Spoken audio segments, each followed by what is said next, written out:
ठहरेगी नहीं। तब से माताओं के भीतर कोई बात टिकती नहीं। ये श्राप धर्मराज युधिष्ठिर ने दिया।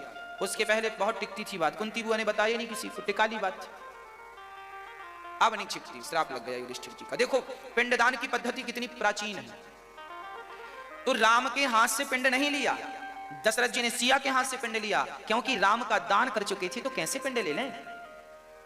हाँ, इसलिए कहने का आशय यह है कि हमें पता कैसे चलता कि भगवान इतने दयालु हैं। अरे भगवान ने अपनी करुणा को हम सब के बीच में पहुंचाने के लिए ही तो ये सारी लीलाएं उन्होंने की हैं, कभी राम बनकर कभी कृष्ण बनकर। अब आपका काम क्या है?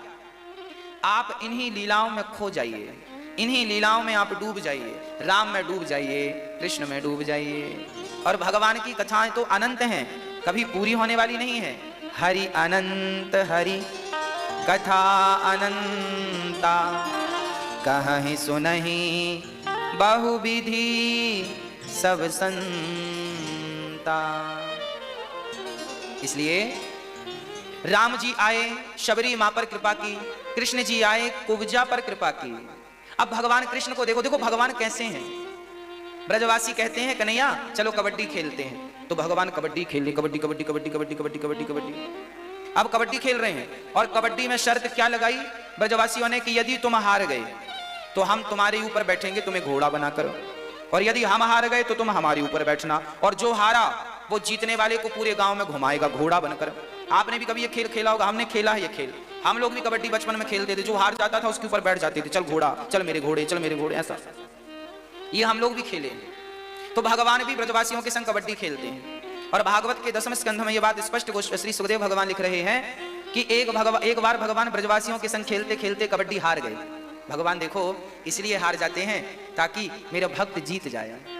और भगवान हार गए और ब्रजवासियों के संग कबड्डी खेलते खेलते जब हारे तो मधुमंगल बोला, सुन कन्हैया कई बार तूने मुझे हराया, देख अब मैंने, श्री दामा बोला अब देख मैंने तुझे हराया, चल एक काम कर घोड़ा बन जा। अब कन्हैया घोड़ा बन गए और श्री दामा ऊपर बैठ गए और भगवान के बाल पकड़ के बोले चल मेरे घोड़े, चल मेरे घोड़े, चल।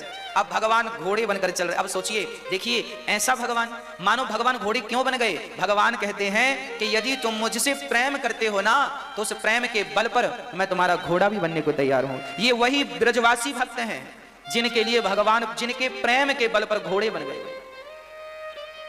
भगवान प्रेमाधीन है, प्रेम के अधीन है। जैसे हाथी को वश में करना हो तो क्या करना पड़ता है? हाँ? अंकुश होता है। हाथी अंकुश एक छोटा सा वो होता है, हाथी के ऊपर जो बैठता है ना वो मारता है उसके मस्तक में, उससे हाथी वश में होता है। घोड़ा नाल से वश में होता है, घोड़े के नाक में नाल पड़ी होती है, उसको खींचता है घुड़सवार, उससे वश में। घोड़े को वश में करना हो तो नाल खींचनी आनी चाहिए, हाथी को वश में करना हो तो अंकुश आना चाहिए, भगवान को वश में करना हो तो प्रेम आना चाहिए। भगवान प्रेम के अधीन है। राम ही केवल प्रेम प्यारा, जान ले ये जो जान निहारा। मिलहि न रघुपति बिनु अनुरागा, किए जोग जप ज्ञान विरागा। तो भगवान श्री कृष्ण हार जाते हैं। ये लीलाएं, अब सोचो राम ने अवतार ना लिया होता, कृष्ण ने अवतार ना लिया होता तो फिर हम लोग किसकी कथाएं सुनते, कैसे अपना कल्याण करते? आधार क्या होता? जैसे नदी को पार करने के लिए नौका आधार है, सच कहूं तो भवसागर को पार करने के लिए कृष्ण की कथाएं आधार हैं। कृष्ण की कथा ही वो नौका है जिस नौका पर सवार होकर के भवसागर को पार किया जा सकता है, नहीं तो दूसरा कोई साधन नहीं है। भवसागर से पार जाना चाहते हो तो बस सारी दुर्वासनाओं का परित्याग करके बस भगवान के श्री चरणों में प्रीति कर लीजिएगा। यही प्राणी मात्र के कल्याण का साधन है।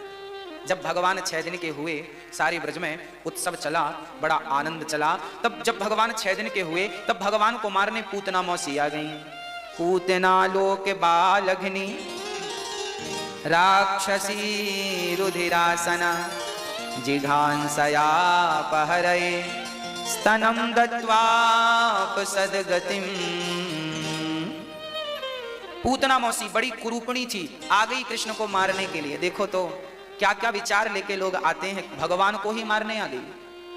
कंस ने भेजा है, जाओ अपने स्तनों में जहर भर करके लाई है पूतना, कालकूट जहर कि बच्चा पिएगा। अच्छा, पूतना को क्या लग रहा था कि इस जहर से ये मर जाएगा। पूतना ने भगवान को साधारण बालक समझ लिया। हमारी भी कभी कभी ये गलतियां हो जाती हैं। हम भी भगवान को साधारण समझ लेते हैं। हमें भी लगता है कि ये ऐसे ही है, हमें भी लगता है लोग मंदिर लोग जा रहे हैं ऐसे ही है ना, ये ऐसे ही नहीं है। बिहारी जी प्रत्यक्ष भगवान हैं। बिहारी जी कोई मूर्ति नहीं है, जगन्नाथ जी कोई मूर्ति नहीं है, द्वारिकाधीश जी कोई मूर्ति नहीं है, बद्रीनाथ जी कोई मूर्ति नहीं है। ये तो स्वयं भगवान ही इस धरती पर धराधाम पर प्रकट भये। श्री रंगनाथ भगवान तिरुपति बालाजी कोई मूर्ति थोड़ी है। आपको पता है तिरुपति बालाजी भगवान के बाल नेचुरल बढ़ते हैं, आपकी तरह और हमारी तरह। तिरुपति बालाजी का नाम सुना? उनके बाल बढ़ते हैं हमारी आपकी तरह। और वहां भगवान की जो पीठ है तिरुपति बालाजी की, वो पीठ सदा गीली रहती है। क्यों? क्योंकि जो भगवान लक्ष्मी नारायण, जिन भगवान के पांव लक्ष्मी जी दबाती हैं, बैकुंठनाथ के क्षीर सागर पर भगवान लेटे हैं शेष सैया पर, और लक्ष्मी जी चरण दबा रही हैं। तो भगवान सागर पर लेटे हैं, तो सागर पे कोई भी लेटेगा तो पीठ तो गीली होगी। तो जिन भगवान के पांव लक्ष्मी जी दबाती हैं, वही भगवान हम जैसे पापियों को पावन करने के लिए इस युग में हम सभी के मध्य हैं। भगवान श्री तिरुपति बालाजी बन करके वही भगवान। अब कोई उन्हें मूर्ति की दृष्टि से देखे तो देखो, ये तो अपनी अपनी दृष्टि है। हाँ, एक छोटा सा एग्जाम्पल मैं आपको जरूर दूंगा। बताओ ये क्या है? क्या है? जोर से बताओ, क्या है ये? अंगूठी। क्या है ये? आप कह रहे हैं कि ये अंगूठी है, पर सच कहूं मेरी मां, ये अंगूठी नहीं है, केवल सोना है, केवल गोल्ड। बताओ क्या है?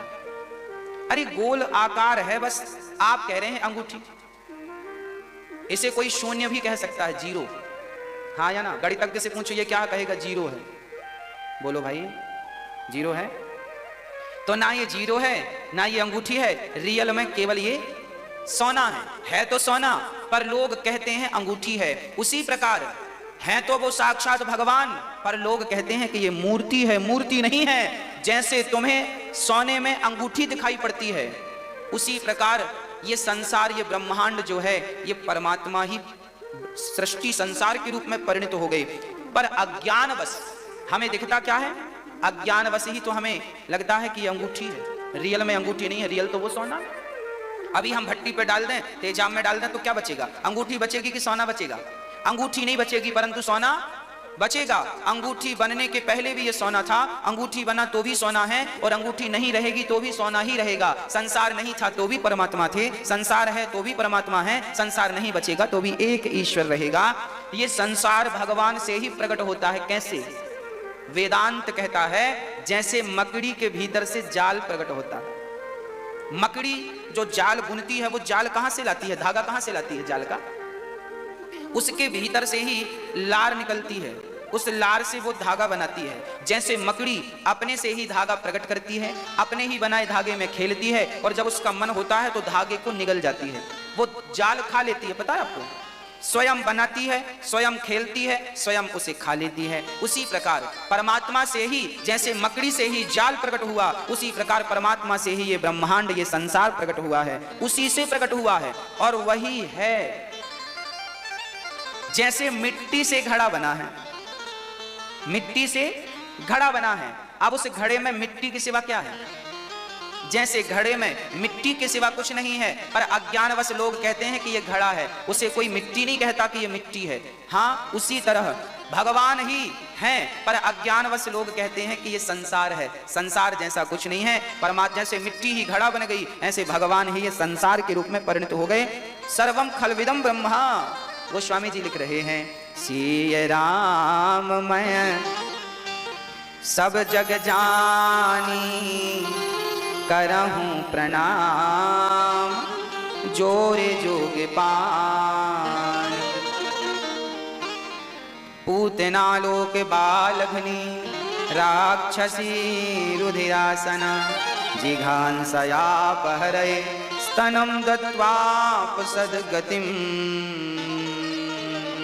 पूतना जहर पिलाने आई, लाला सो रहे थे, आंख खुल गई, पालकी पे खेलने लगे। पूतना मौसी आई और जैसे ही पूतना को भगवान ने देखा, पूतना को देखते ही भगवान ने अपने नेत्र मूंद लिए, बंद कर लिए।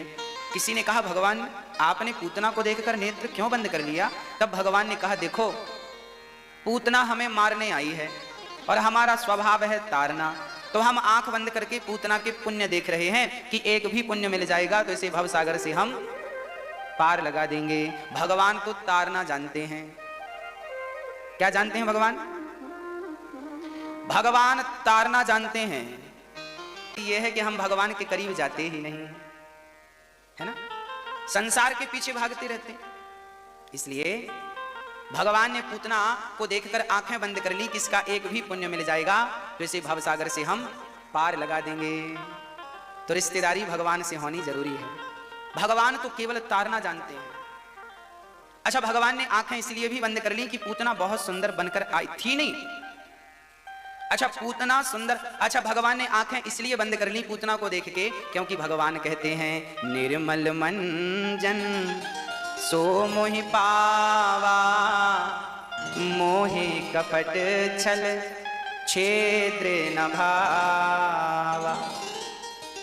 अच्छा, भगवान को कपट पसंद नहीं, जबकि पूतना कपट था कि नहीं उसके भीतर। पूतना जैसी थी वैसी भगवान के पास नहीं गई, जैसी थी ही नहीं वैसी बनकर गई, यही तो कपट है। और आज मैं आपको स्पष्ट शब्दों में कह दूं कि जब तक हमारे भीतर का कपट हम नहीं मिटाएंगे तब तक भगवान हमें कभी स्वीकार नहीं करेंगे। अरे भगवान देखेंगे भी नहीं। पूतना को तो देखा भी नहीं था क्योंकि कपट भरा था। अच्छा, आपको पता है कपट किसे कहते हैं? मैया जी, ओ मेरी माँ, बताओ कपट किसे कहते हैं?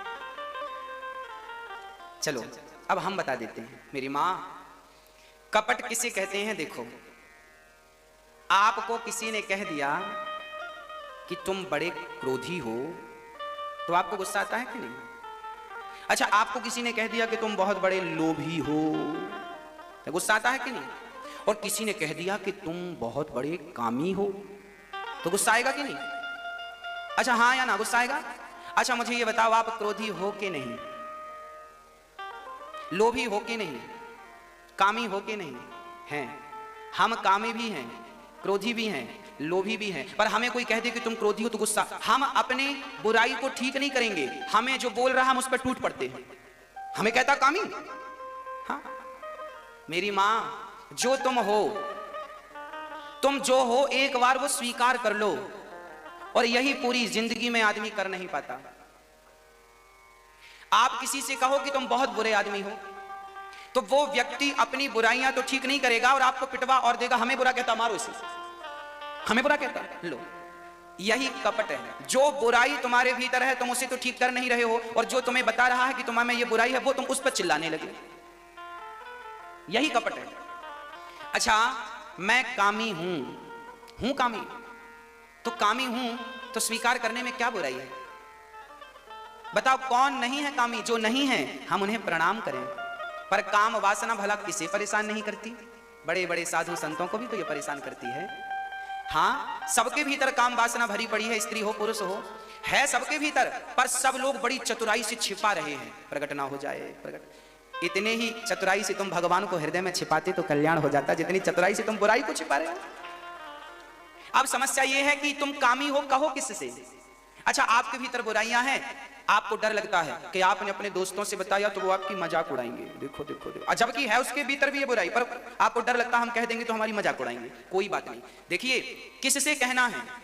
किसी से मत कहिए, तो भगवान से कहिए अपनी वाणी से। हे बिहारी जी, हमारे भीतर बहुत काम है, काम वासना बहुत सता रही है। हे बिहारी जी, हम पर कृपा करो कि ये कामदेव का प्रभाव कम हो जाए। आपकी कृपा से संभव है, मेरी ताकत नहीं है कि मैं इनको विजय प्राप्त कर सकूं इंद्रियों पर। मैं कामी हूं तो स्वीकार करने में नुकसान क्या है? मैं क्रोधी हूं तो स्वीकार करने में नुकसान क्या है? मैं लोभी हूं, कोई भारत का या दुनिया का कोई भी व्यक्ति हमसे कहे कि अनिरुद्धाचार्य जी लोभी हैं तो मुझे बुराई नहीं लगेगी, क्योंकि मैं लोभी हूं। अरे लोभी नहीं होता तो दिन भर यहां बैठ के आपसे भीख क्यों मांगता? हाँ, लोभी तो हूं ना मैं, बस फर्क इतना है कि मेरा लोभ अपने लिए नहीं है, मेरा लोभ तो इन माओ के लिए है कि इन माओ के होंठों पे मुस्कान रहे, इन माओ के लिए लोभ करता हूं। लोभी हूं मैं। मेरे जैसा लोभी आपको कहीं मिलेगा भी नहीं, पर मेरा लोभ स्वार्थ के लिए नहीं है, मेरा लोभ परमार्थ के लिए है कि मैं आपसे भीख मांगूं और फिर वो माओ की सेवा में लगाऊं, इसलिए मांगता हूं। मेरे भीतर लोभ है, मेरे भीतर काम वासना भी है, मेरे भीतर लोभ अहंकार भी है, अहंकार भी मेरे भीतर है। अरे सच कहूं मेरी माँ, इस सृष्टि में कोई बुराई ऐसी है ही नहीं जो मेरे भीतर नहीं पाई जाती। सारी बुराइयां कूट कूट के भरी हैं, सब तो बुराइयां भरी हैं। और मैं तो जब भी ठाकुर जी के दर्शन करता हूं तो हमेशा यही कहता हूं कि प्रभु मुझ में एक अवगुण नहीं है, आप गिनोगे तो आपकी गिनती कम पड़ जाएगी, मेरे अवगुण कम नहीं पड़ेंगे। इतने अवगुण हैं मुझ में, इतनी बुराइयां हैं मुझ में। हे नाथ, अब आप देख लो, मैं इतना बुरा व्यक्ति हूं, अब आप देख लो कि मुझ जैसे अभागे को, मुझ जैसे बुरे को आप स्वीकार करेंगे कि नहीं। आप देख लो, मैं अच्छा बन के जाऊं भगवान के मंदिर में और बाद में फिर बुरे काम करूं तो भगवान, तो यही तो कपट है। और हमें निष्कपट होना चाहिए, है ना। इसलिए आपके अंदर जो बुराइयां हैं उन्हें किससे कहना चाहिए? भगवान से। भगवान से कहो। और हिम्मत है तुम्हारे भीतर तो अपने लोगों से, मित्रों से, लोगों से 10-20 लोगों से बताओ कि तुम में ये बुराई है। बताओ, सबसे बताने में तुम्हारी बुराई समाप्त हो जाएगी। और यदि हिम्मत है तो 50-100 लोगों के बीच में सभा में बता दो, समूल नष्ट हो जाएगी वो बुराई, यदि सबके बीच में आपने बता दिया तो। परंतु लोगों के भीतर हिम्मत नहीं है बोलने की। काम वासना को सबने पाल रखा है पर हिम्मत नहीं। किसी बताएंगे तो लोग मजाक, अरे उड़ाने तो मजाक, कोई बात नहीं, पर तुम्हारे भीतर से तो वो कम से कम कहते हैं जो चीज बता दो ना वो हल्की हो जाती है। दुख भी बताने से हल्का होता है। यदि तुम्हें कोई बुराई सता रही है तो बता दो, बताने से बुराई हल्की हो जाएगी, तुम बिल्कुल आनंदमय जीवन जियोगे। हाँ, स्वीकार कर लीजिए, हे नाथ मैं कामी हूं। गोस्वामी तुलसीदास जी अपने आप को क्या कह रहे हैं? गोस्वामी जी कह रहे हैं, मौसम कुटिल कौन खल कामी। गोस्वामी तुलसीदास जी अपने आप को क्या बता रहे हैं? खल, मैं खल हूं, मैं कामी हूं। ये बात तुलसीदास जी ने क्यों लिखी है? ये बात इसलिए नहीं लिखी कि वो खल हैं, वो कामी हैं। वो भगवान के सामने अपनी बात रख रहे हैं कि प्रभु देखो मेरे भीतर भी ये बुराइयां आ सकती हैं, पर आपकी कृपा होगी तो ये बुराइयां आएंगी नहीं। जो भगवान से जुड़ जाता है वो सारी चीज बता देता है। कपट नहीं होना चाहिए।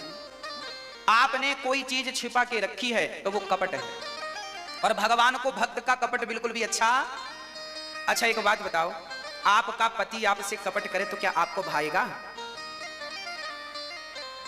आपकी पत्नी आपसे कपट करे तो क्या आपको भाएगी? अरे भाई, आप बुरी हो ना तो कह दो कि हाँ हम बुरे हैं, कह दो ना, स्वीकार कर लो, सदा सदा के लिए वो चीज खत्म हो जाएगी। अब सामने वाला स्वीकार करे ना करे, भाई हूं, कम से कम कपट का पाप तो नहीं लगेगा। हाँ, पाप तो नहीं लगेगा। आपके भीतर जो बुराइयां हैं भगवान से जाकर कहो, अपने गुरु से जाकर कहो कि गुरुदेव मेरे भीतर ये बुराई है। बताने से समूल बुराइयां नष्ट हो जाती हैं। पर लोग पता नहीं क्यों नहीं बताते। आप अपनी बड़ाई तो बड़ी गाते हो, आपने एक अच्छा काम कर लिया तो 50 लोगों से डिंडोर, सुनो जी हमने ये किया, अच्छा किया। तारीफ सुनने का मन करता है, तारीफ हमारी, हमने अच्छा किया, हमने अच्छा किया। हाँ, आप किसी का भला कर दो और देखो फिर सबको, देखो हमने तो भलाने का भला किया, तब तो ये हाँ, आप जब भलाई करते हैं किसी के साथ, अच्छा करते हैं किसी के साथ, तो आप डिंडोरा पीटते हैं। पर आप बुरे हैं, आपने गलती की है, आपने भी कभी ना कभी किसी के साथ गलत व्यवहार किया होगा, आपने भी गलत बातें की होंगी, आपने भी कुछ गलतियां की होंगी, पर आपने उन्हें अपने हृदय में दबा के रखा है, आज तक किसी को नहीं बताया। और वो बताया नहीं है पर आपको पता है। और याद रखना, यदि आपने किसी को बता दी होती तो आप अभी भूल गए होते, पर आपने बताई नहीं इसलिए आपने याद रखा, और वो बातें आपको बाद में चुभती रहती हैं। यही कपट है। भगवान कहते हैं जब तक तुम्हारे भीतर कोई बात है तब तक मैं तुम्हें स्वीकार नहीं करूंगा। मोहि कपट छल छिद्र ना भावा। इसलिए मेरी सबसे प्रार्थना है, हनुमान जी जब राम से मिलने गए पहली बार, तो हनुमान जी ब्राह्मण बन के गए थे। क्या बन के गए थे? ब्राह्मण।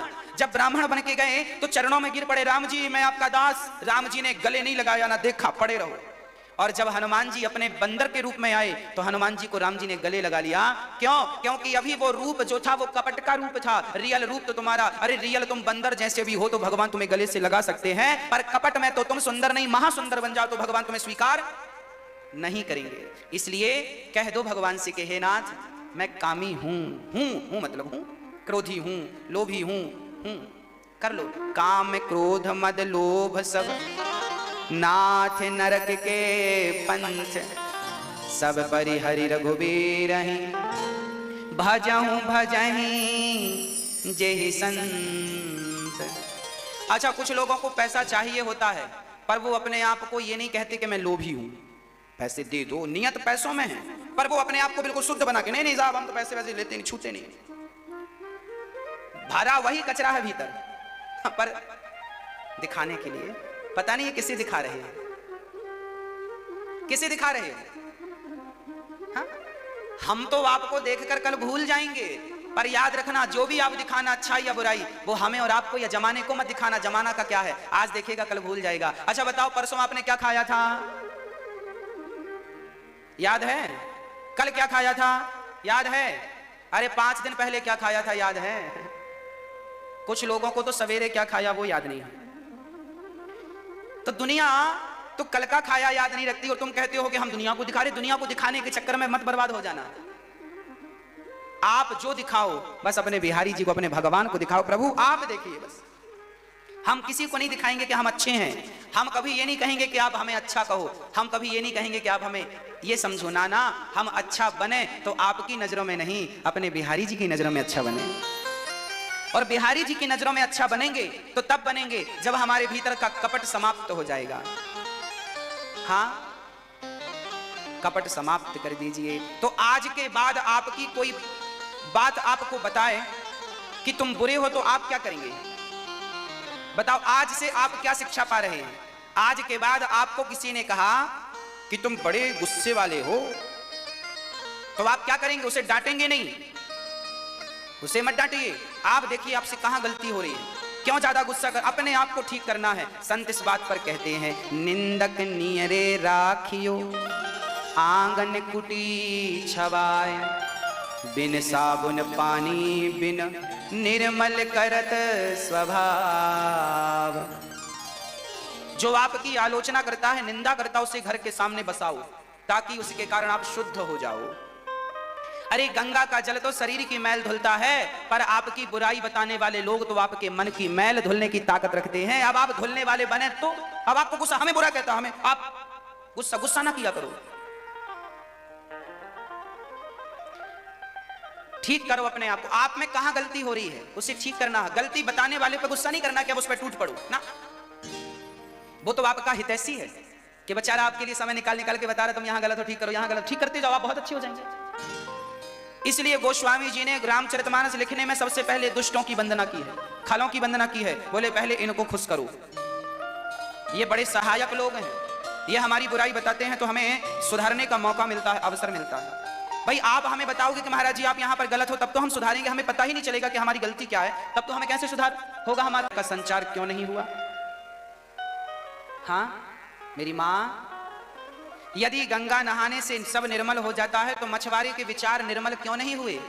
उसने हत्या करनी क्यों नहीं छोड़ी? इसका अर्थ यह है, इसका अर्थ यह नहीं है कि गंगा की कोई महिमा नहीं है, गंगा का अपना पुण्य है, पर गंगा स्नान बाद में करना, पहले मन की शुद्धि के लिए भागवत सत्संग का स्नान कर लो। जब सत्संग का स्नान करके गंगा स्नान करोगे तब उसका फल कई गुना मिलेगा। पहले मन को साफ करो, फिर तन की शुद्धि, बची शुद्धि तो गंगा जी कर देंगे। हाँ, तन को धोया मगर मन को धोया नहीं, बाद गंगा नहाने से क्या फायदा। इसलिए जरूरी है कि आप अपने मन को शुद्ध करें। अच्छा, मन कैसे शुद्ध होगा? अभी मैंने बताया ना कि जैसे हो वैसे ही बन के भगवान के पास जाना, जैसे, बिल्कुल सुधार करने की जरूरत नहीं है। आप नेचुरल, जैसे विधाता ने तुम्हें, गोरी हो तो गोरी बन के जाओ, काली हो तो काली बन के जाओ। अब ये काली हो गोरी बन के जा रही है। एक बार पति पत्नी में झगड़ा हो गया, पति बोला मंच में तो बड़ी गोरी लग रही थी जब माला पहनाया था, वो घर में आई तो बिल्कुल काली। तब पता चला वो मेकअप महारानी का चमत्कार था। झगड़ा हुआ, हम तो गोरी पसंद किए थे और ये काली निकली। तो आप जैसे हो वैसे ही रहो। भगवान उसे स्वीकार करते हैं जो अंदर से भी वैसा है और बाहर से भी। अब अंदर से कुछ और बाहर से। आज लोगों के भीतर कपट भरा है कि नहीं? कूट कूट के भरा। और यही है ईश्वर को ना प्राप्त करने का कारण। अरे मन कब शुद्ध होगा? जब आप कपट से रहित हो जाएंगे। छल से रहित तो हो जाएंगे। छिद्र क्या है? मोहि कपट छल छिद्र न भावा। ये छिद्र क्या है? निंदा और चुगली। आप लोग बैठते हैं, बुराई करते हैं, निंदा क्यों कर रहे हैं किसी की? क्या मिल रहा है आपको? आप अपना समय उसकी चर्चा में क्यों वेस्ट कर रहे हैं? क्या फायदा है आपका? याद रखना, यदि मैं दुष्ट आदमी की चर्चा करूंगा तो उसके सारे अवगुण दोष मुझ में आ जाएंगे, क्योंकि मैं उसकी चर्चा कर रहा हूं।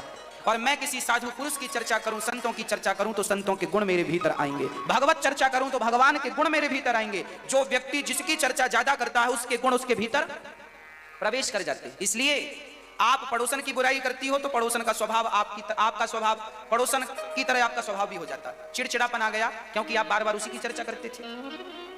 क्या फायदा? जबरदस्ती लोग वेस्ट कर रहे हैं अपने समय को। पड़ोसन अच्छी है, पड़ोसी अच्छा है कि बुरा है, क्या करना हमें? हमारी जिठानी अच्छी है कि बुरी है, क्या करना हमें? हमारी बहू अच्छी है कि बुरी है, क्या करना हमें? हमारी सास अच्छी है कि बुरी है, क्या करना हमें? हम कैसे हैं ये कोई नहीं देखता। हम कैसे हैं, हम में क्या बुराइयां हैं, हमें कहां ठीक करना है, अपने पे ध्यान नहीं है, बस दुनिया पे ध्यान पूरा। दुनिया पे ध्यान बराबर है। हम कैसे हैं, हमारा स्वभाव कैसा है, उस पर किसी का ध्यान नहीं है। हमें कहां सुधार की जरूरत है, वहां किसी का ध्यान नहीं है। बस हमारा पड़ोसी कैसा है, इस पर डिस्कस चलती है, डिबेट चलती है। और यही कलयुग का प्रभाव है। कुछ लोगों में कलयुग ज्यादा ही प्रभावशाली है। इसलिए आप अपने इर्द गिर्द कलयुग को ना भटकने दीजिएगा। सदा भगवत चिंता में अपने आप को व्यस्त रखिएगा, ताकि बुराई करने का। अब देखो ना, टीवी पे 3.5 घंटे आप कथा सुनते हैं तो आप निंदा चुगली से बच जाते हैं। और कथा ना सुने आप तो ये 3 घंटे किसी की बातें करेंगे, अच्छी करेंगे या बुरी, मतलब चर्चा किसी की होगी तो समय वेस्ट होगा कि नहीं? इसलिए आपका समय वेस्ट ना हो, इसलिए दास अनिरुद्ध आपके मध्य रोज 3.5 घंटे लेकर आता है। आप रोज कथा सुना करिए। अपने पड़ोसियों को, अपने रिश्तेदारों को कहो, भाई आप भी सुनो। क्या व्यर्थ की बातें सुन के क्या मिलने वाला? कथा सुनो, कुछ मिलेगा, सीखने को मिलेगा, समझने को मिलेगा। तो भगवान को पूतना ने देखा, दूध पिलाया, मन सुंदर नहीं था। बाद में फिर भगवान ने कहा ठीक है तार ही दें। दूध पिलाया तो भगवान ने दूध पिया, जहर पिलाया जहर पिया। अब भगवान ने प्राण पीने शुरू कर दिए। पूतना चिल्लाई, बालक छोड़ दो छोड़ दो। भगवान बोले मौसी जी हम पकड़ लेते हैं तो फिर काहू को छोड़ते नहीं हैं। यहां पकड़ने की पूरी व्यवस्था है परंतु छोड़ने की व्यवस्था, इसलिए श्याम सुंदर टेढ़े हैं। भगवान कैसे हैं? टेढ़े हैं।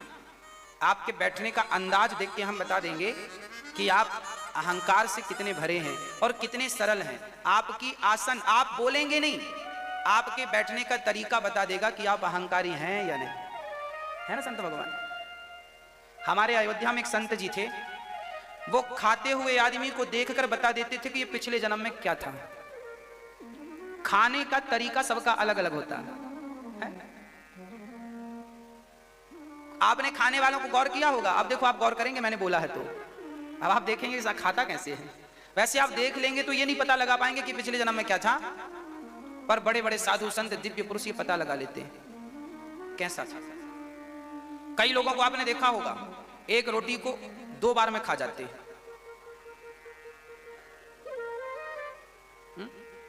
ये पिछले जन्म में कौन रहा होगा? बोलो, ज्यादा कौन खाता है? या तो हाथी रहा होगा या तो घोड़ा रहा होगा। कुछ लोगों को आप देखते हैं चावल खाते हैं तो बहुत सारा भर के खाते हैं, पूरा बड़ा समूह। ये नहीं थोड़ा थोड़ा खाएं, कोई भागी जा रही है थाली क्या? खाने का ढंग बताता है कि आप क्या है। चलिए, तो बहुत डीप बातें हैं, इनमें डिस्कस ना किया जाए। हम केवल ये चर्चा करें कि आप अपने बच्चों को कैसे संस्कार दे सकते हैं। बोलने के संस्कार दीजिए, बोलने के संस्कार दीजिए। कैसे बात करनी है, क्या बोलना है क्या नहीं बोलना, किसे देखकर हंसना है किसे देखकर हंसना नहीं है। हाँ, हंसने से भी महाभारत होता है। द्रौपदी की हंसी से महाभारत हुआ था। इसलिए किसी अंधे को देखकर हंस मत देना, लंगड़े को देखकर मत हंस देना, नहीं तो बड़ा नुकसान हो जाएगा। हंसिएगा मत। बच्चों को अच्छे संस्कार दीजिएगा कि बड़ों का सम्मान करें, बुजुर्गों का सम्मान करें, माँ बाप का सम्मान करें और प्राणी मात्र में भगवान का दर्शन करें। अरे जीव मात्र से प्यार करें। हम केवल इंसानों से नहीं, हम तो चींटियों से भी प्यार करने वाले लोग हैं। ये संस्कार आप ही तो देंगे ना अपनी संतान को, कौन देगा? आपके अतिरिक्त। इसलिए बच्चों को बढ़िया पढ़ाइए लिखाइए, उच्च अधिकारी बनाइए, ऊंचे पद पर ले जाइए, स्वावलंबी बनाइए, आत्मनिर्भर बनाइए। आपके बच्चे को नौकरी मिल जाए तो अच्छी बात है, ना मिले तो रोए ना आपके बच्चे, खुद मेहनत करके 2 पैसे कमाएं और सबका पेट भरें। ऐसी योग्यता, ऐसा टैलेंट बच्चों को दीजिएगा कि कल को नौकरी ना मिली तो क्या करोगे? रोओगे क्या? फिर क्या करोगे? उस विषम परिस्थिति में भी आपको भूखा नहीं रहना है, उस विषम परिस्थिति में भी आपको अपने घर का सारा खर्चा करना है, चलाना है। उस स्थिति में आपको कैसे डिसीजन लेने चाहिए, उस स्थिति में आपको कैसे संतुलित रहना चाहिए, उस स्थिति में आपको आत्महत्या नहीं कर, कई लोग आत्महत्या कर लेते हैं। आपके बच्चों को ये पहले ही बचपन में सिखाओ कि बेटा जीवन में कितनी भी उलझन आए, कितनी भी परेशानी आए, उसका डट के सामना करना सीखो, ना कि आत्महत्या करने का कोई निर्णय ले। उसका डट के सामना कीजिए। हर समस्या का समाधान आसपास होता है, पर हमारी नजर उस समाधान में नहीं जाती। इस दुनिया में ऐसी कोई समस्या नहीं है जिसका समाधान ना हो। मरे हुए आदमी को जिंदा करने की भी दवाई है, पर कोई वहां तक पहुंच नहीं पाया, जिसे संजीवनी बूटी कहते हैं। लक्ष्मण जी ने खाई थी, राजा बलि ने खाई थी तो जिंदा हो गए थे। इस दुनिया में ऐसी कोई समस्या नहीं है जिसका समाधान ना हो। है समाधान, हम पहुंच नहीं पा रहे हैं। कोरोना की दवाई है, पर हम पहुंच नहीं पा रहे हैं वहां तक, अभी दूर है, वहां से कुछ कदम दूर है। कौन सी बीमारी है, कौन सी समस्या है जिसका समाधान ना हो? है। आप लोग समस्याओं में इतने उलझ जाते हैं, इतने उलझ जाते हैं कि समाधान की तरफ आपका दिमाग नहीं जाता।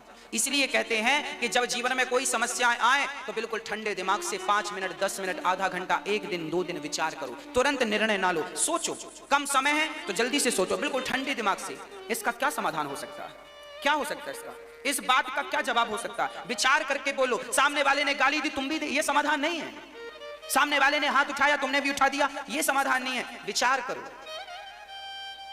यह समाधान नहीं। शांति से। मैंने एक बार दृष्टांत सुनाया था कि देखिए, हम लोग समस्याओं में उलझ जाते हैं, बड़े बड़े मनीषी बुद्धिजीवी लोग समस्या में उलझ जाते हैं, परंतु समाधान नहीं ढूंढ पाते। क्या समाधान है? हम लोग बातें करते हैं समाधान पर। आज बड़े बड़े चैनलों पर, न्यूज चैनलों पर डिबेट होती है समस्याओं पर, जबकि डिबेट होनी चाहिए कि इसका समाधान क्या। चलो आप अपनी तरफ से समाधान रखो, हम अपनी तरफ से इसका ये समाधान है। समस्याओं पर डिबेट करने वाले लाखों होंगे, अरे समस्याओं को भूल कर समाधान की तरफ बढ़ने वाले बनो। कब तक उलझे रहोगे समस्याओं पर? समाधान पर नजर होनी चाहिए। क्या समाधान है इस बात का? बच्चों को प्रखर बुद्धि वाला बनाइए, समाधान तुरंत हो, इसका ये समाधान है। एक आदमी, मैंने सुनाई थी बात, फिर दोहरा देता हूं। एक आदमी, बहुत पुरानी जमाने की बात है, एक आदमी गाड़ी से जा रहा था, 4 चक्के की गाड़ी, 4 व्हीलर, बड़ी गाड़ी। उस जमाने में उस गाड़ी का नाम एम्बेसडर था। क्या था? एम्बेसडर ही बोलते थे पुरानी गाड़ी को। हाँ, एम्बेसडर बोलते थे। वो गाड़ियां चलती थी, वो लंबी, सामने बड़ी लंबी गाड़ियां होती थी, व्हाइट कलर की, आपने देखी होंगी। आजकल नेता लोग उसी में चलते हैं, पुराने एम्बेसडर गाड़ी। एक आदमी ने गाड़ी खरीदी एम्बेसडर, वो चल पड़ा। उसका काम था, उसे जाना था बेंगलुरु, तो बेंगलुरु के लिए निकल पड़ा। चलते चलते उसकी गाड़ी एक पुल पड़ा, पुल, नदी के ऊपर पुल था, ब्रिज था, उस पर उसकी गाड़ी पंचर हो गई।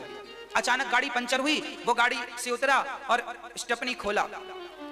अब चक्का जब निकाला तो बोल्ट खोल करके चक्के को निकाला, तो बोल्ट नदी के किनारे पुल पे ऊपर जमा के उसने रख दिया, 4 बोल्ट रख दिए, और चक्का उसने खोल लिया।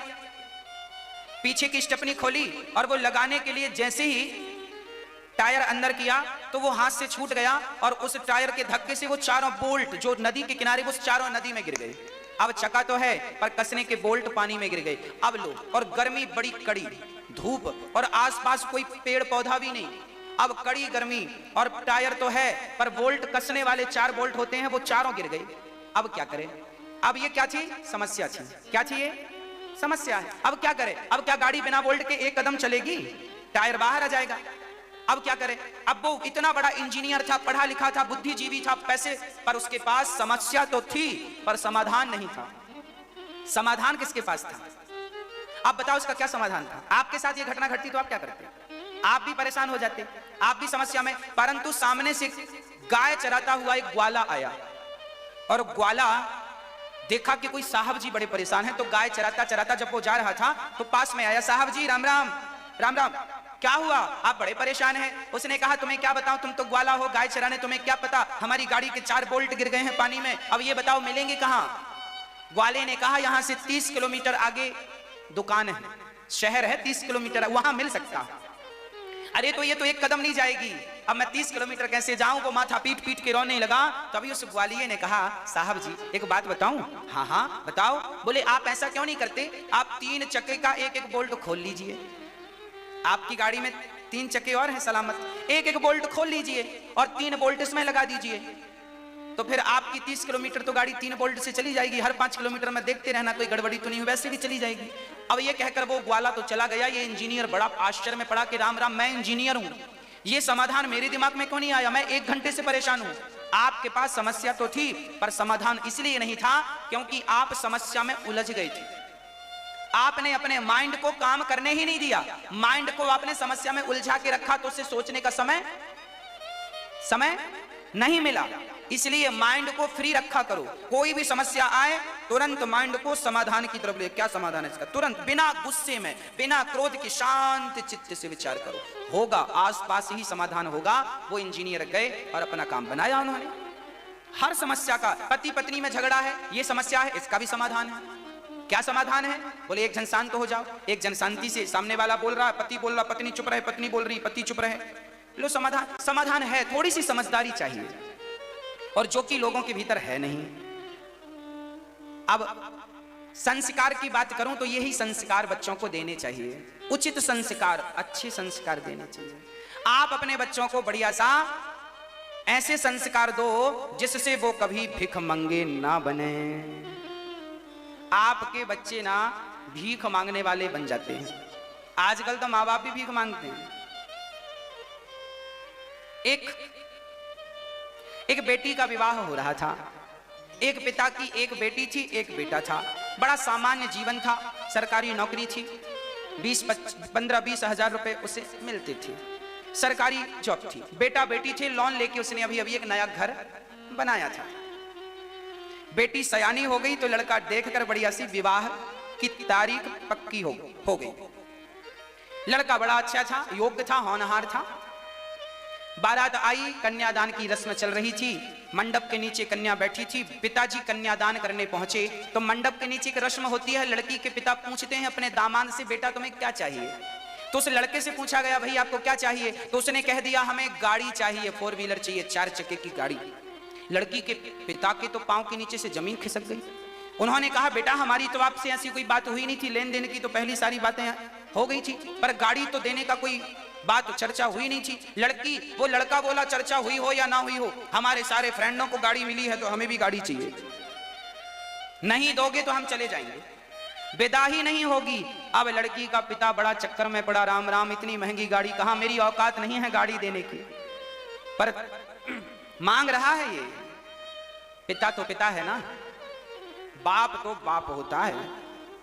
पिता रातों रात व्यवस्था करने लगा, कहां से करूं, किससे लूं, कोई कर्जा देने को तैयार नहीं था, कहीं से जुगाड़ नहीं था, कोई खेती बाड़ी नहीं थी कि जमीन जाए तो बेच दूं, कोई गहने भी इतने ज्यादा नहीं थे कि गिरवी रख के पैसा उठा लूं। तब उस बाप को सूझा कि क्यों ना मेरा एक घर है जो कि अभी अभी बना है, इसको बेच दिया जाए। उस घर की बोली लगा दी पिता ने। वो घर 10 लाख रुपए में बिका। जब 10 लाख में घर बिका तो उस पिता ने गाड़ी खरीदी। लड़के ने कहा था फलानी गाड़ी, उसकी कीमत भी लगभग 9-10 के बीच की थी, हमें गाड़ी ये वाली चाहिए। अब लड़की के पिता ने रातों रात घर बेचे, पैसे लिए, गाड़ी आई। जब गाड़ी आई तब वो उस गाड़ी पर विदा लड़की को किया और वो गया। एक दिन वो लड़का अपनी पत्नी को गाड़ी पर बिठा के सैर करा रहा, चलो आज तुम्हें घुमा के लाते हैं। लड़की बैठी है, लड़का गाड़ी चला रहा है, बड़ी तेज गाड़ी।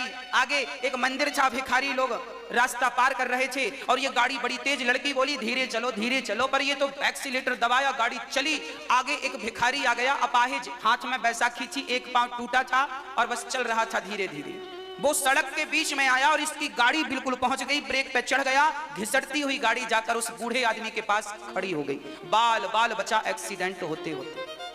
साहब गाड़ी से निकले और बोलने लगे, पागल हो गया है, तेरा दिमाग खराब हो गया है, कमा के खाते नहीं बनता जो भीख मांगने चल पड़े। अभी गाड़ी के नीचे आ जाते, मर जाते, मेरी गाड़ी मिली थी तुम्हें मरने के लिए। और बड़ी बड़ी बातें बोला। तभी ये लड़की उतर के गई, पति को शांत किया और 100 रुपए निकालकर उसे भिखारी के झोली में डाल दिया। अब ये गुस्सा हो गया, क्यों उसे भीख दी।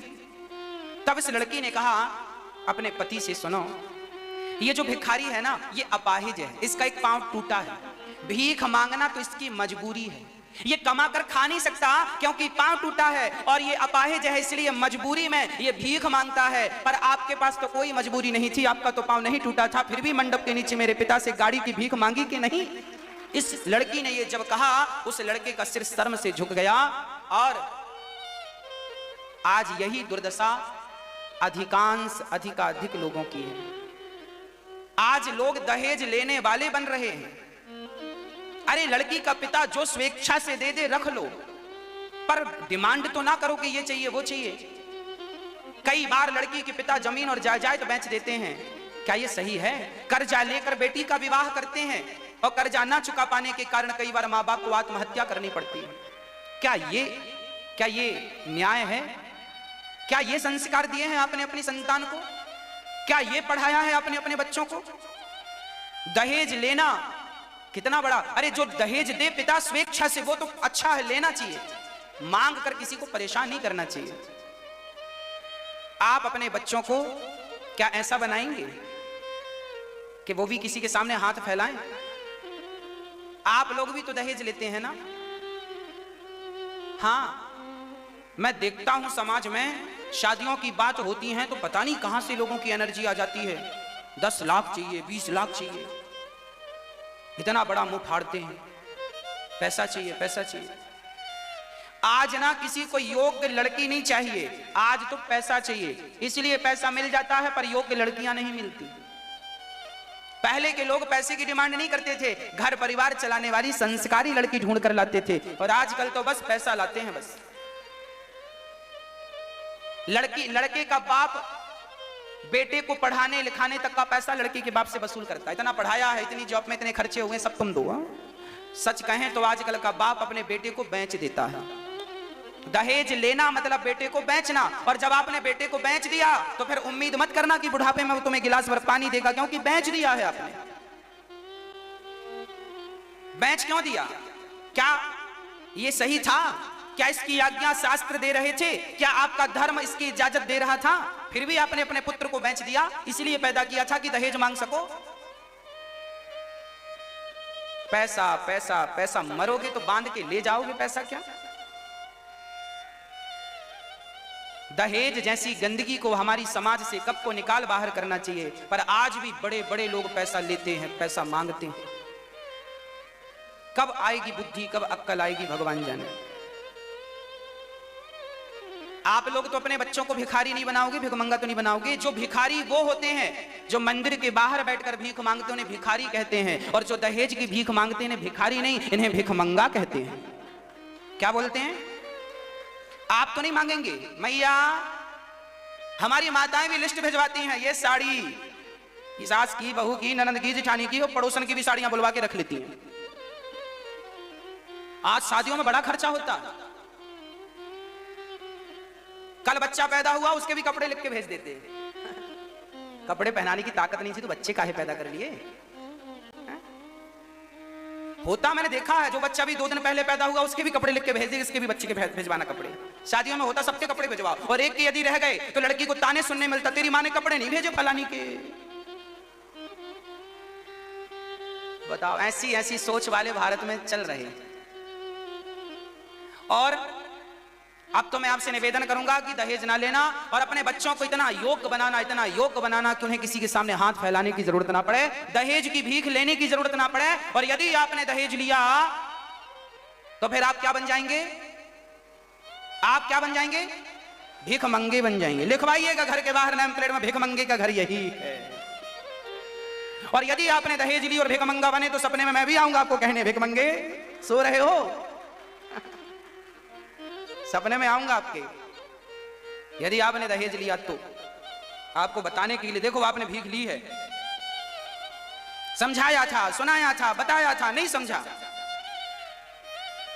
संस्कार दिया भगवान गर्गाचार्य जी ने। गर्गः पुरोहितो राजन यदूनां सुमहातपः व्रजं जगाम नंदस्य वसुदेव प्रचोदितः।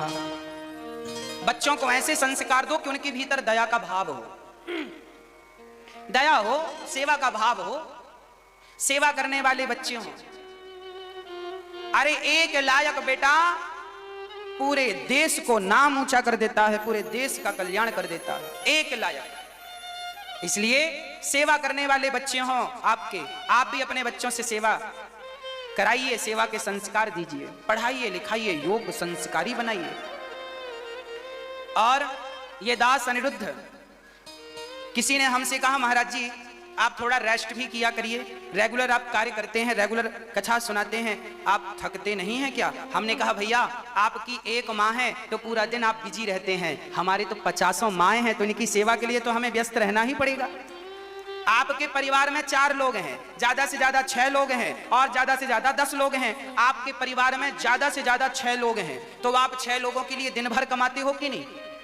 हाँ, आपके परिवार में 6 लोग हैं, और भक्तों हमारा तो इतना बड़ा परिवार है कि हमारे परिवार में तो 50 माएँ हैं, और इन माओं की सेवा करने के लिए तो हमें कार्य करना ही पड़ेगा।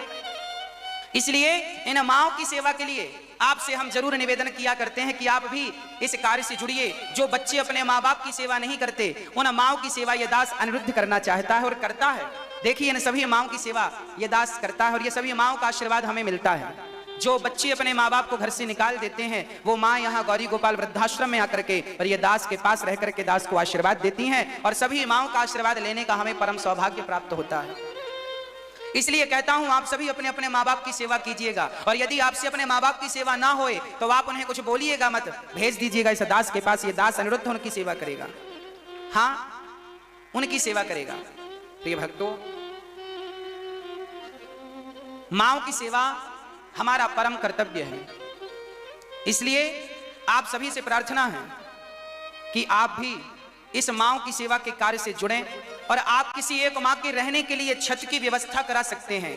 आप सहयोग किसी एक कमरे के लिए सहयोग कर सकते हैं, और किसी एक माँ की उंगली पकड़ सकते हैं, सहारा बन सकते हैं। जब आप किसी का सहारा बनते हैं तो विधाता भगवान भी आपका सहारा बनते हैं। और भक्तों, एक राजा ने अपने गुरु से कहा कि गुरुदेव मैं ही राजा क्यों बना, मेरे साथ और भी बच्चे पैदा हुए हैं, उसी तारीख में वो राजा क्यों नहीं बने, मैं राजा क्यों बना? तब गुरुजी ने कहा कि जंगल में एक महात्मा बैठे हैं, वो तेरे प्रश्न का उत्तर देंगे। राजा दौड़कर महात्मा के पास गए। वो महात्मा अंगार खा रहे थे, अंगार। राजा ने कहा महात्मा जी आपको मैं रोटी की व्यवस्था करा देता हूं, आश्रम बना देता हूं, अंगार क्यों खा रहे हैं? महात्मा ने कहा चला जा यहां से। राजा बोले मैं ही राजा क्यों बना, ये उत्तर दीजिए। महात्मा ने कहा आगे जंगल में एक महात्मा और है, वो तेरे प्रश्न का उत्तर देंगे। राजा आगे गया तो वहां एक महात्मा जी अपना मांस नोच नोच के खा रहे थे। राजा को बड़ा आश्चर्य लगा, महात्मा जी इतने ज्ञानी हो और मांस खा रहे हो? साधु ने कहा क्या चाहता है? राजा ने कहा मैं ही राजा क्यों बना, और लोग राजा क्यों नहीं बने, ये उत्तर दीजिए। तब महात्मा ने कहा पास के गांव में एक बच्चा पैदा होने वाला है, वो तेरे प्रश्न का उत्तर देगा। राजा को बड़ी उत्सुकता हुई, पास के गांव में राजा गए, वहां पता चला कि एक घर में एक बच्चा पैदा होने वाला है।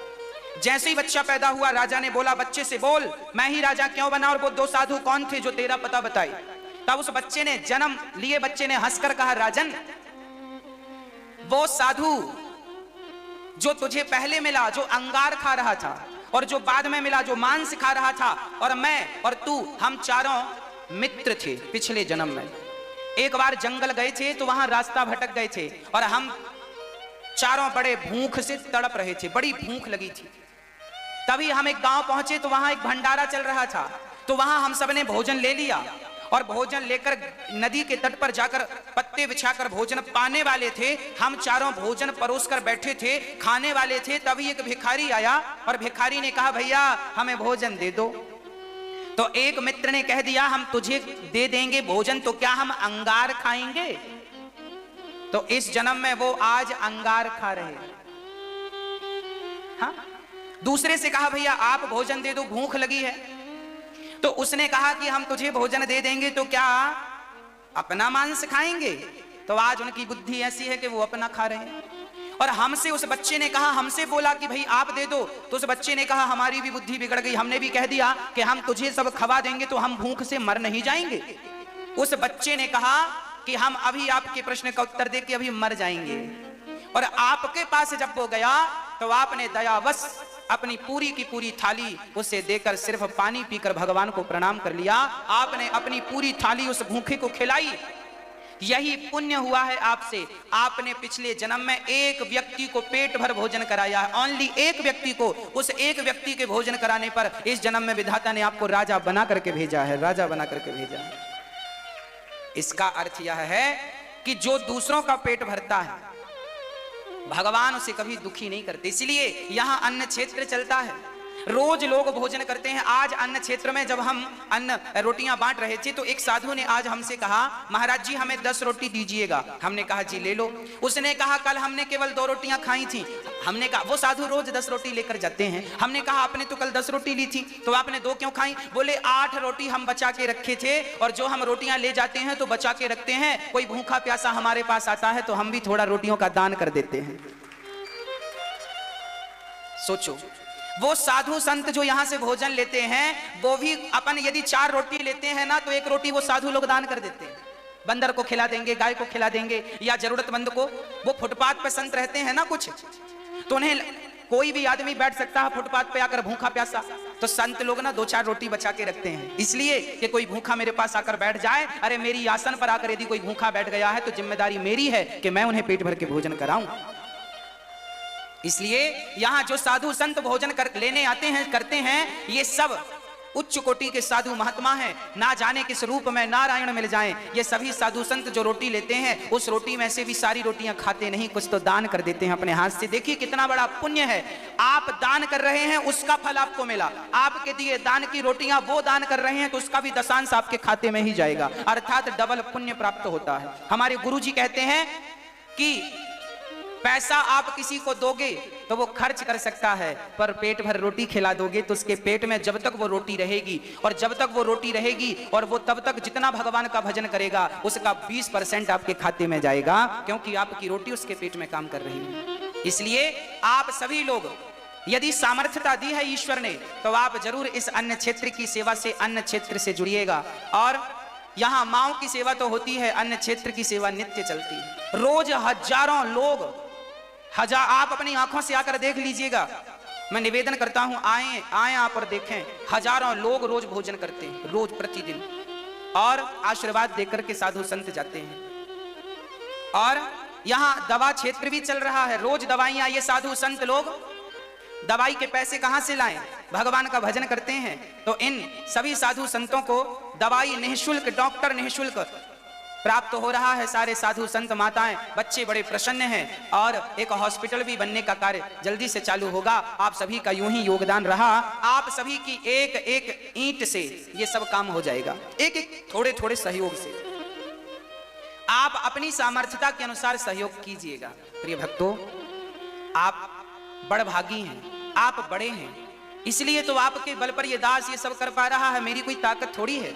आप सभी के थोड़े थोड़े सहयोग से आप किसी एक माँ को गोद ले सकते हैं, मात्र 21,000 रुपए से किसी एक माँ का सहारा बन सकते हैं। यहाँ रोज बंदर की सेवा, बंदरों की सेवा, अरे वो मूक प्राणी हैं, उन्हें भी तो भूख लगती होगी ना। सब अपने अपने पेट की सोच लेते हैं, आओ हम इनकी भी सोचते हैं, इनके बारे में भी सोचते हैं। यहाँ रोज बंदरों की सेवा आप देखते हैं, रोज सेवाएं होती हैं। और यहाँ पर रोज गौ माता की सेवा, गौ सेवा, गोपाष्टमी को गौशाला का निर्माण हुआ और गौ माता की सेवा होती हैं, आप सभी लोग नित्य देख पाते हैं। प्रिय भक्तों, आप सभी लोग किसी भी सेवा से, जो सेवा आपको अच्छी लगे उस सेवा से आप जरूर जुड़िएगा, क्योंकि आपकी सेवा से ही यहाँ की सारी सेवाएं निरंतर चल रही हैं। आपने यदि सेवा दी है तो यहाँ पर सेवा होगी। हाँ, और मैं आपको विश्वास दिलाता हूँ कि आप जितना भी सहयोग करते हैं उसका 1-1 रुपए भक्तों केवल सेवा में लगाया जाता है, केवल सेवा में। मेरा कोई दूसरा लक्ष्य है ही नहीं सेवा के अतिरिक्त। इसलिए मैया कहें, च्योरे लाला सच्ची बताइयो, तने बछड़ों को खोला है खूंटे से? तो कन्हैया एक बैल के पास चले जाते हैं कटोरा लेकर। मैया बोली, बैल के पास क्या कर रहा है? बोले, मैया दूध लगा रहा हूं, मैया बोली राम राम गोपियों, देखो तो मेरे छोरा को तो यही पता नहीं कि गैया दूध देती है कि बैल दूध देता, और तुम आरोप लगाने आ गई। भगवान बड़ी चतुराई से बच जाते हैं गोपियों को, मैया डांट के भगाती है, जा हमारे लाला को तो कुछ भी पता ना है, छोटो सो है। फिर मैया गोद में लेके बैठ जाती है, चौरे लाला तो को पतो ना है कि गैया दूध देवे। कन्हैया बोले मैया मोको कछु पतो ना है, ये गोपियां जबरदस्ती आरोप प्रत्यारोप करें, मैं खोटी शिकायत को खोलूं, मैं इनको नौकर हूं का कि इनके बछड़े खोलवे जाऊंगो। हाँ हाँ बेटा सो तो बात सही है, पर ये सखियां शिकायत करवे काय कुआं आवे। कन्हैया बोले मैया शिकायत करवे ना आवे, हाँ फिर काय कुआं आवे। मैया मारे से मिलवे कुआं आवे। अच्छा तेरे से मिलवे आवे। हाँ मैया ये बहाना है, इनको शिकायत है, शिकायत कछु ना है। सच्ची बात थी कि गोपियां शिकायत नहीं, शिकायत के बहाने भगवान का दर्शन करने आती थी। ये तो दर्शन रूप माधुरी ऐसी है ठाकुर जी की कि लोग खींचे चले आते हैं। यशोदा के द्वार पर भीड़ लगी रहा करती थी, लोग दूर दूर से आते थे, मैया एक बार लाला को दर्शन कराए दे, लाला को दर्शन कराए दे। मैया बोली दर्शन ही कराती रहूंगी, सोवे को पड़वे को छोरा खावे को पीवे को नायका। तो कन्हैया को मैया बाहर ना निकालती कि नजर ना लग जाए, थक ना जाए, बैठो बैठो, तो मंदी मैया अंदर रखती, दरवाजे लगा देती। तब सखियां बोली ऐसे तो काम ना चला, तो शिकायत के बहाने जबरदस्ती घुस जाती सखी। सुनो हम शिकायत करवे आई हैं। अच्छा शिकायत करवे का क्यों मेरे लाला ने? अरे तेरे लाला ने घर की सारी मटकियां तोड़ डाली। अच्छा मैया बोली चलो मैं समझा दूंगी। गोपियां बोली ऐसी ना जाएंगी, फिर वो तेरे लाला कहां वाके सामने शिकायत करेंगी, जब लाला को दर्शन ना हो तो गोपियां कहवा के सामने शिकायत करेंगी। जल्दी सुबह को बोला मैं वाके सामने शिकायत करूंगी। अब मैया आवाज लगा रही है, लाला ओ कन्हैया। कन्हैया दौड़े दौड़े आए, मैया कहा है गो, ओ बेटा देख तो सही तेरी शिकायत करवे आई हैं गोपियां, तेने सचमुच चोरी करी है का? मैया मैं चोरी ना करूं, जबरदस्ती मक्कू बदनाम करें सखियां। का क्यों है जरा बताइयो। तो सखियां कहती हैं कल हमारे घर में आए के लाला ने कहा कि सुनो गांव में बड़े बड़े साधु संत आ रहे हैं, जरा भोजन बना के रखना, और हमने बढ़िया बढ़िया पकवान बना के रखे। और कन्हैया ने कहा पकवान कम मक्खन ज्यादा, तो मैंने मक्खन भी रखा, और जैसी मक्खन इसने लिया और बाहर ले जाके पंगत बंदरन की बिठाए के सबन को पकवान और सबन को मक्खन खवाए के कह सकियों देखो यही हैं बड़े बड़े संत।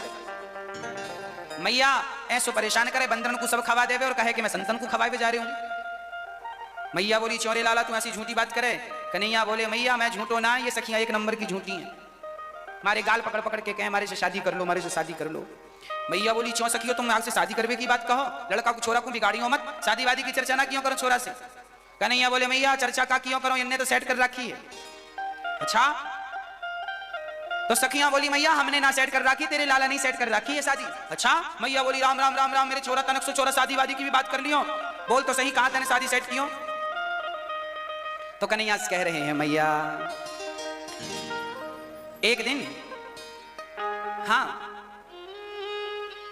एक दिन छोरा बरसाने गयो और वहां राधा रानी हाथन में मेहंदी लगाई के बैठी, राधा बैठी हैं, ललिता बैठी हैं, विशाखा बैठी, सारी सखियां राधा रानी की बैठी हैं और हाथन में मेहंदी लगी और बढ़िया द्वार आंगन पर बैठी हैं बाहर।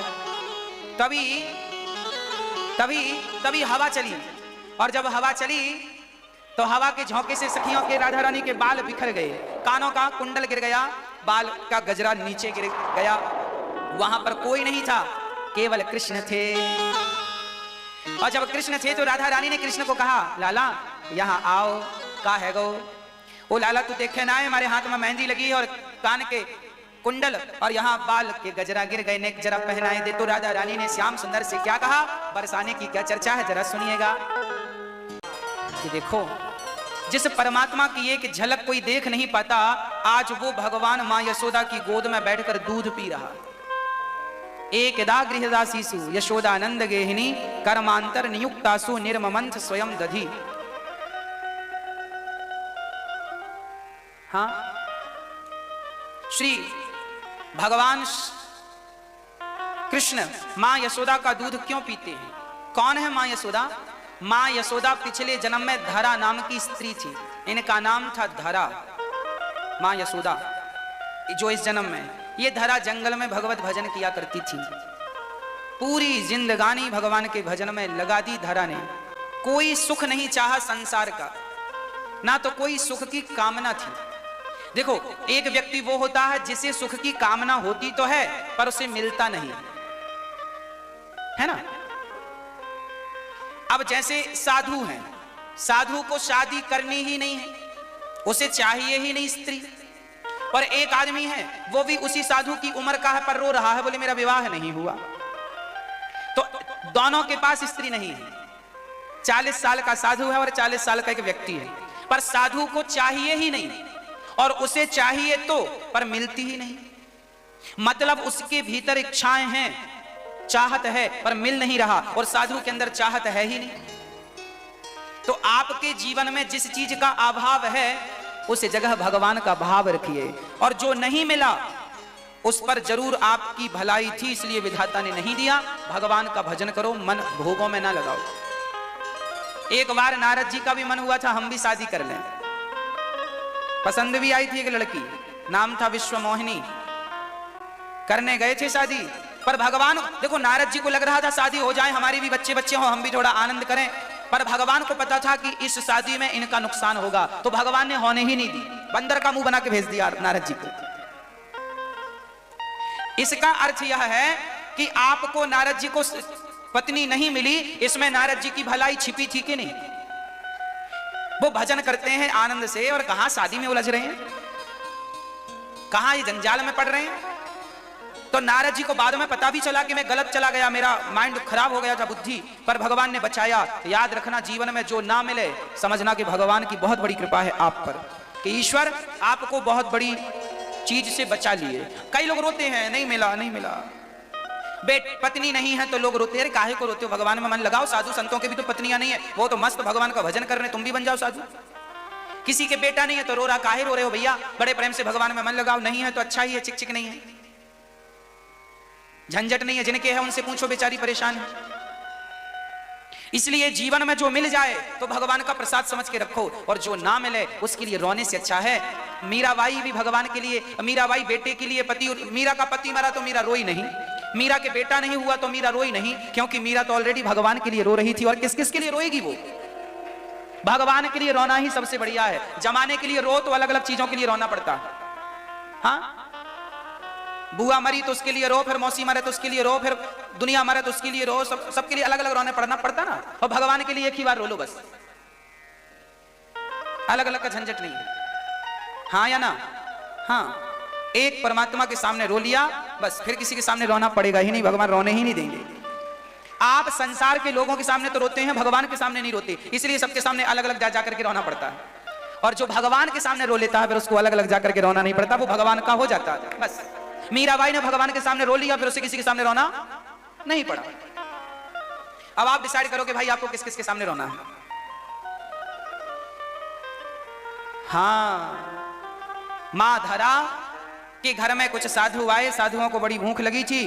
संतों ने कहा भूख लगी है, धरा ने कहा ठीक है। गांव गई तो वहां 2 रुपए मांगे उधार के, हमारे घर साधु आए हैं। धरा जंगल में रहती थी, साधु आए, भूख लगी है, भोजन कराओ। धरा गई जंगल में, जंगल से गांव में एक सेठ जी से कहा 2 रुपए दे दो, हमें साधु आए हैं, भोजन कराना है। तो उस सेठ ने कहा कि तुम कुछ गिरवी रखो। धरा ने कहा मैं जंगल की लकड़ी बेच करके आपका पैसा चुका दूंगी।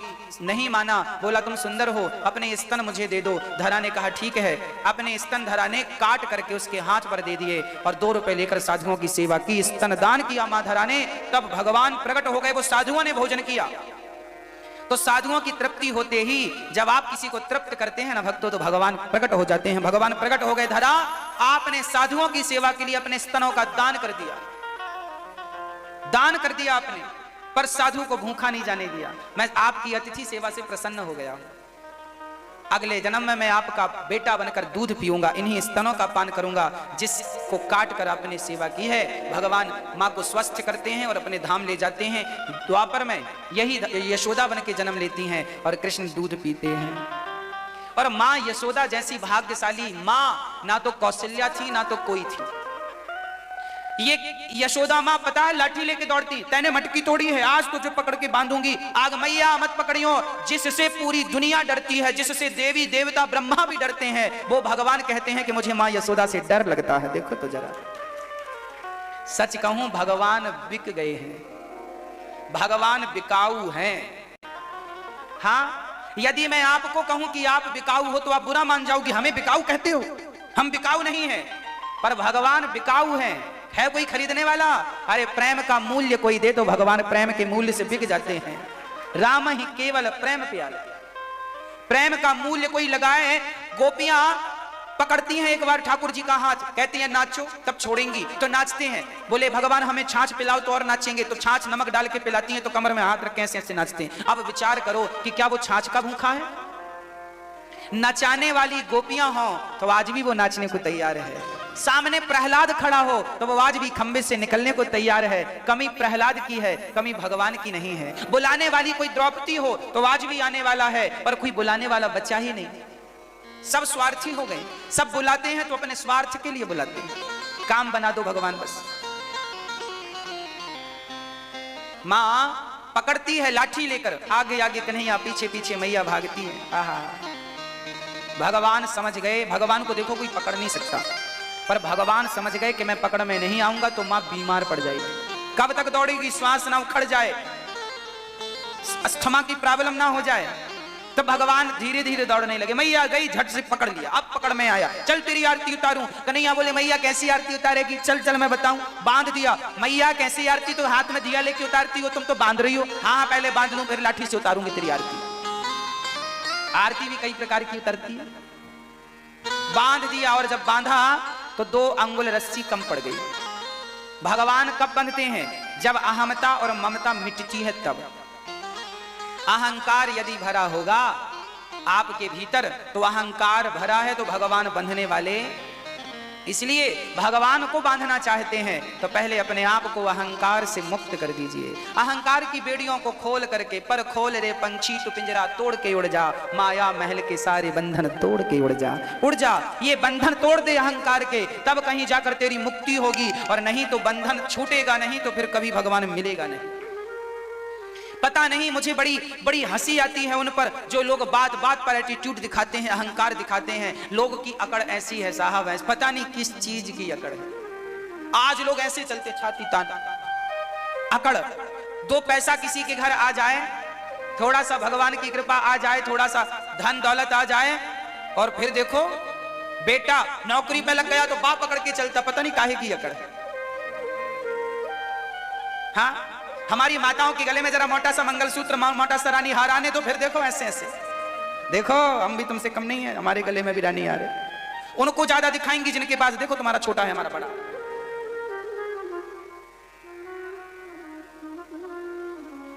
हाँ, और ये हमारे पुरुष लोग, पड़ोसी के पास 10 लाख की गाड़ी है तो 15 की जरूर लाएगा, 15 की है तो 20 की लाएगा, 20 की है तो 25 की लाएगा, दिखाने के लिए कि तुम्हारे पास वो है, हमारे पास ये। हम तुमसे, कई लोग कर्जा ले लेके गाड़ी दिखाने के लिए ले आते हैं, बाद में मरते हैं कर्जे के चक्कर में। गाड़ी बैंक उठा के ले जाती है, ले चला ली गाड़ी, डीजल डलाने के पैसे नहीं है, गाड़ी बड़ी उठा के ले आए। हमारे शास्त्र और संत कहते हैं जितना चादर हो उतना पांव पसारो। जो लोग देखा देखी में जीते हैं वो लोग जल्दी बर्बाद हो जाते हैं, इसलिए देखा देखी में नहीं होना चाहिए। रियल जिंदगी जियो, आनंद से, दिखावा नहीं, देखा देखी नहीं, आनंद से। अहंकार रहित जीवन हो, अहंकार ना हो। अरे भाई मैं कई बार कह चुका हूं, फिर दोहराऊंगा कि हमारी औकात क्या है। हम अहंकार करें तो किसका करें? शरीर का। ये शरीर का अहंकार करें तो ये कल को मिट्टी में मिल जाएगा।